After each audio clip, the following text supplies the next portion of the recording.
What's up, Comic Frontline and all my fellow Dragon Ball fans out there? It's Mr. J again here with Comic Frontline to bring you another Dragon Ball Super episode review. Now this is Dragon Ball Super episode 7. How dare you hit my Bullma?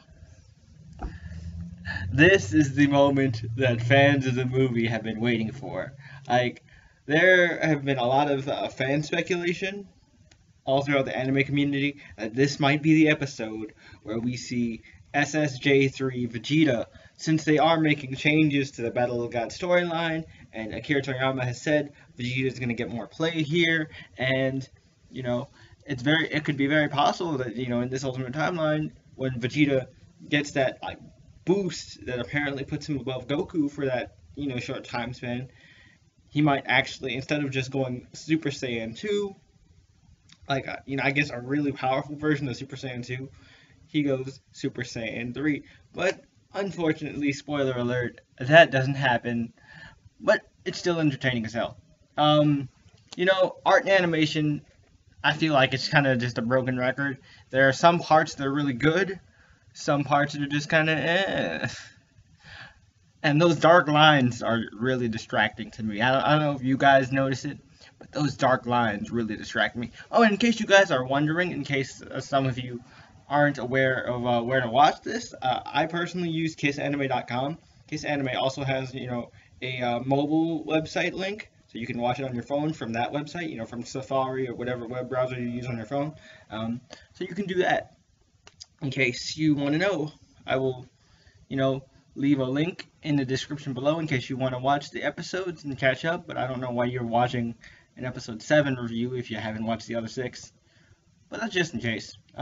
Anyway, like I said, this episode's pretty much just a retelling of that kind of moment where Vegeta snaps. But pretty much, you got your comedy with Whis trying all the foods, and you got Beerus, who's getting increasingly pissed off, and Gotenks tries to fight him.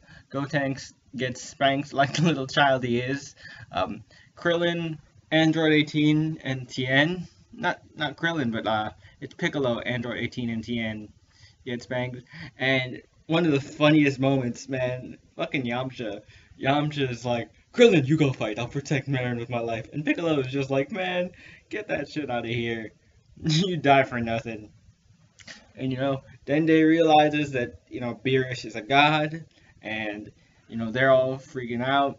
And one really interesting scene here is where they do kind of a parallel of what happened to King Vegeta to Vegeta, where Beerus crushes Vegeta under his boot, and he basically is like, you're just like your father, Vegeta, a weakling, and he gets off of him, and it's like that nice parallel.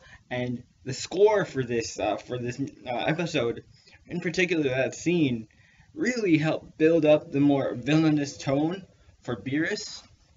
And, a lot of other reviewers have said this as well, but Dragon Ball Super, unlike the movie Battle of Gods, actually has done a much better job, at least in my opinion, of building up Beerus as a threatening, intimidating villain. I mean, yeah, you still have your comedy here and there with the food, and, Whis seemed more comedic in this episode, but, Beerus' threat here is real. And of course, Boo is trying to, get at him constantly, and that's kind of the running joke for the episode. And you got, Gohan just gets instantly smacked down, and then comes the moment where Bulma goes up and tries to smack Beerus, and Beerus just laughs and goes, and goes, pooh, and Vegeta loses his shit. And he just goes, how dare you hurt my Bulma? And he just charges, man. He goes full on, he powers up, and I could be, reading into this, it could be a mistake on my part, but I could have sworn, while he was powering up, I saw, a blue aura, kind of, a smaller blue aura around his Super Saiyan form. So it could be, maybe, Vegeta's the one to go Super Saiyan God first. I highly doubt it, because usually, Goku gets all the major love in Dragon Ball Z. No disrespect to Goku, love Goku, but still, just saying. So maybe it's hinting that Vegeta could go Super Saiyan God instead of Goku in this version. Um, I mean, I know the Super Saiyan God form, the original one, is red, and the second Super Saiyan God form is blue, and maybe that's kind of foreshadowing that, but who knows? I thought I saw a glimpse of it, and that's when Beerus looked over at him, but I can't be sure. It could be a mistake on my part. Pretty much ends with him charging at Beerus. Still no sign of Goku, but I'm sure he'll come eventually, because you can't have this fight without Goku. Unless Vegeta's taking the glory, because I would be totally cool with that, but at the same time, I know Goku fans would be super pissed about, like, why is Goku just sitting there? And I'd be kind of pissed, why is Goku just sitting there? Because Goku doesn't just turn down a challenge. But yeah, that's pretty much everything this episode. Like I said, the no, how dare you hit my Bulma was like the hugest moment of the episode, and that was kind of fun. I was expecting Super Saiyan 3 Vegeta, or at least hoping for Super Saiyan 3 Vegeta. We didn't get it, but it was still cool. Art and animation, as always, is kind of flip-floppy, but overall, still a pretty decent episode. I'm looking forward to the next one, and hopefully we'll get to the actual fight with either Super Saiyan God Goku or Super Saiyan God Vegeta. Who knows?